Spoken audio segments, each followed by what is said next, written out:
Hi hello my dear மக்களே, எல்லாருக்கும் ஒரு காலை வணக்கம். நான் தான் உங்கள் அமுதா சூர்யா. சரிங்களா? நம்ம சேனலை வந்து ஃபஸ்ட் டைம் பார்க்குறீங்கன்னா நம்ம சேனலை சப்ஸ்கிரைப் பண்ணிட்டு நம்மளுக்கு ஆதரவு கொடுங்க. பெல் ஐக்கன் பட்டன் கிளிக் பண்ணிக்கோங்க, லைக் பண்ணுங்கள், ஷேர் பண்ணுங்கள், கமெண்ட் பண்ணுங்கள். சரிங்களா? சரி, இப்போ என்ன ஒரு கண்டென்ட்னு கிடையாது. கண்டென்ட் இது வாழ்க்கையில் நடந்தது தான். இல்லை நிறைய பேர் வாழ்க்கை நடந்துக்கிட்டு இருக்குது. சரிங்களா? அது சரியாக என்னன்னு சொல்லிட்டு நீங்கள் கமெண்டில் சொல்லுங்கள். என்ன அப்படின்னா, நான் ஸ்கூலில் படிக்கும் போதெல்லாம் வந்து இன்ஸ்பெக்ஷன் வருவாங்கன்னு சொல்லுவாங்க. தெரியுமா? நிறைய பேருக்கு தெரியுமா தெரியல. இப்போ அதெல்லாம் இருக்கான்னு தெரியல. நான் படிக்கிற காலேஜில் இன்ஸ்பெக்ஷன் வருவாங்க அப்படின்னு சொல்லுவாங்க. ஒரு நாளைக்கு வராங்க இன்ஸ்பெக்ஷன், நல்லா படிச்சுட்டு வாங்க அப்படின்னு சொல்லிட்டு. அது என்னென்னா படிப்பு கரெக்டாக சொல்லித்தராங்களா, கோச்சிங் கரெக்டாக இருக்குதா, இந்த ஸ்கூலில் பண்ணுறாங்களா அப்படின்னு சொல்லிட்டு வந்து செக் பண்ணுவாங்க. இப்போ ஒரு டைம் வருவாங்க, வருஷத்துக்கு ஒரு டைம் வருவாங்க, 6 மாதத்துக்கு டைம் வருவாங்கன்னு நினைக்கிறேன். அந்த டைம் வர டைமில் வந்து கிளாஸில் வந்து கேட்பாங்க, பாடம் எடுத்தாங்களா அந்த பாடத்தை பற்றி இப்போ கேள்வி கேட்பாங்க. அந்த பாடத்தில் என்ன கேள்வின்னு சொல்லிட்டு அந்த மாதிரி கேள்விலாம் கேட்பாங்க. அந்த மாதிரி இன்ஸ்பெக்ஷன் வர நேரத்தில் கூட நான் பயந்தது கிடையாது, போனது கிடையாது, வந்தது கிடையாது. எல்லாத்துக்கும் நம்ம ஆன்சர் பண்ணிடுவோம், போயிடுவோம், வந்துடுவோம், அசால்ட்டாக முடிச்சிடுவோம். ஆனால் இந்த பொண்ணு பார்க்குறதுன்னு சொல்லிட்டு ஒரு இன்ஸ்பெக்ஷன் வருவாங்க தெரியுமா, மாப்பிள்ளை வீட்டிலேருந்து. எப்பப்பா அவங்க கேட்குற கேள்விக்கு தான் பதிலே சொல்ல முடியாது. அந்த மாதிரி ஒரு கேள்வி அவங்கள கேட்பாங்க. அவங்க எப்படி யோசிச்சு கேட்குறாங்களா என்னான்னு தெரியாது நம்மளுக்கு. எப்படி திங்க் பண்ணுறாங்கன்னு தெரியாது. ரூம் போட்டு யோசிப்பாங்களா அது என்னான்னு தெரியல. எதுவாக கேட்பாங்கன்னா, பொண்ணு பார்க்க வந்ததுக்கப்புறமா காப்பி கொண்டு கொடுக்குறாங்களா, சரி பொண்ணு அடக்க உடக்கமாக இருக்குது, அமைதியான பொண்ணாக இருக்குது. சரிங்க, உங்கள் பொண்ணுக்கு வந்து ஃபஸ்ட்டு கேட்க வேண்டியது கேள்வி, உங்கள் பொண்ணு எத்தனை மணிக்கு இங்கே எந்திரிக்கும் அப்படின்னு கேட்பாங்க. இல்லை என் பொண்ணு ஒரு 7-8 மணிக்கு தான் எந்திரிக்கணும். ஐயோ, நாங்கள் வந்து 4:30 மணிக்கெலாம் எந்திரிக்கணுங்க, நாங்கள் வந்து அதிகமாக இருக்கோங்க.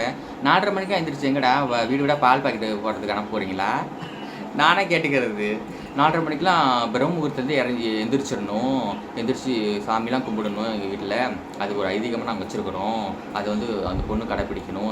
அது பொண்ணுக்கும் நல்லது தானே, லட்சுமி கடைசினா வீட்டு கிடைக்கும் அப்படின்னு சொல்லிட்டு அப்படின்னு ஒரு விட்டுவானுங்க. அப்புறம் என்ன சொல்லுவாங்க, கோலம் போட தெரியுமா அப்படின்னு கேட்பாங்க. மெயினாக கோலம் போட தெரியணும், வீட்டுக்கு அப்போ தான் லட்சுமி வருவாங்க, அதனால் கோலம் போட தெரியணும்னு சொல்லுவாங்க. கோலம் போட தெரியும்னு சொல்லிட்டாங்களா, அது முடிஞ்சிருச்சு. அப்புறம் வந்து வீட்டெல்லாம் நல்லா சுத்தமாக வச்சுக்குவாங்களா, போய்ப்பாங்க வந்துக்குவாங்களா அப்படின்வாங்க. அது வேறு இது.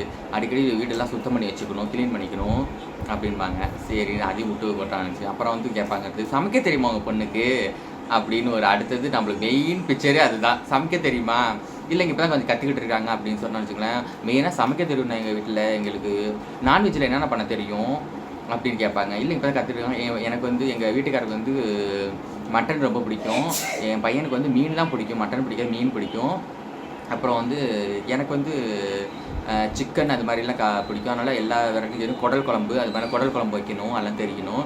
எங்கள் மாமியாருக்கு, அவங்க மாமியாருக்கெல்லாம் பிடிக்கும். அதனால் வந்து எல்லா வெரைட்டியான வந்து சமையலும் கற்றுக்கிட்டு வரணும். ஏன்டா அப்படின்னு எல்லா சமையலும் கற்றுக்கணும் போகணுன்னா வந்து வீட்டுக்கு ஒரு சமையக்காரன் வேணுங்கிறங்க. சமையக்காரன் எங்கேயாவது பிடிச்சிக்க வேண்டியது தானே. வீட்டுக்கு சமையக்காரன் வேணும் கேட்டால் எத்தனை பேர் வரப்படுறாங்க சமையலுக்கு. அதுக்கு என்ன மருமகள் வந்து வரணும்னு சொல்லிட்டு வீட்டுக்கு ஒரு குத்து விளக்கு வேணும், குத்து விளக்கு ஏற்றுறதுக்கு ஒரு மகாலட்சுமி வேணும், அது வேணும், இது வேணும். ஏன்டா அப்படி உருட்டுறீங்க அப்படின்னு நினச்சிக்க தோணும் நம்மளுக்குலாம். சரிங்களா? அப்படின்னு அது பண்ணிக்குவாங்க. அது மாதிரி நல்லா சமைக்க தெரிஞ்சுக்கணும், எல்லாம் பண்ணணும், செய்யணும் எங்களுக்கு. சரிங்களா? அனுசரித்து போகணும் எல்லாரையும் அப்படின்னு சொல்லுவாங்க. அப்போ லாஸ்ட்டில் வந்து நிற்பாங்க, உங்கள் பவுனுக்கு எத்தனை பவுன் போடுறீங்க அப்படிம்பாங்க. இல்லைங்க ஒரு 25 பவுன் போடுறோம். இல்லைங்க என் பெரிய பையனுக்கு வந்து சொந்தத்தில் தான் எங்கள் அண்ணன் பையனை தான் நாங்கள் எடுத்தோம். அவங்க வீட்டில் வந்து 50 பவுன் போட்டிருக்காங்க, சொந்தத்துலேயே 50 பவுன் வந்துருக்கு, அது போட்டு வந்திருக்கிறாங்க. அந்த பொண்ணு சீர்வரிசை எல்லாம் பண்ணி கொண்டு வந்திருக்காங்க.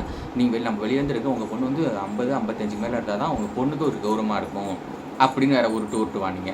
ஏன்டா நீங்கள் உங்கள் அண்ணன் பையனுக்கு வந்து அந்த பொண்ணு தான் அந்த பவுன் வச்சுக்க போகுது, நீங்கள் ஒன்றும் வச்சு இது பண்ண போகிறது கிடையாது. எங்களால் எவ்வளோ முடியுமோ அதான் நாங்கள் பண்ண முடியும், அது அப்படின்னு ஒரு உருட்டுவானுங்க. ஐயோ, என்ன தான் சொல்கிறது தெரியலப்பா. இதெல்லாம் வந்து இன்ஃபெக்ஷனில் என்னது சொல்லிட்டு நான் இப்போ என்னது ஸ்கூலில் வந்து இன்ஸ்பெக்ஷன் வருவாங்களா, அந்த கேள்வியோட முடிச்சிடலாம் போல இருக்குது. இவங்க கேட்குற கேள்வி நம்மளால் ஒன்றும் பண்ண முடியாது. அந்த மாதிரி எல்லாம் உருட்டுவானுங்க பொண்ணு பார்க்க வரேன்னு சொல்லிட்டு. இது மாதிரிலாம் நிறைய நடந்திருக்குது. உங்கள் வீட்டில் எத்தனை பேருக்கு இது மாதிரி நடந்திருக்குன்னு சொல்லிட்டு கமெண்டில் சொல்லுங்கள். சரிங்களா? நம்ம வீடியோ பிடிச்சிருந்தா லைக் பண்ணுங்கள், ஷேர் பண்ணி கமெண்ட் பண்ணுங்கள். நம்ம சேனலை வந்து சப்ஸ்கிரைப் பண்ணிட்டு நம்மளுக்கு ஆதரவு கொடுங்க. தேங்க்யூ. உங்கள் அமுதா சூர்யா இன்னொரு வீடியோவில் சேர்க்கிறீங்க. Bye bye.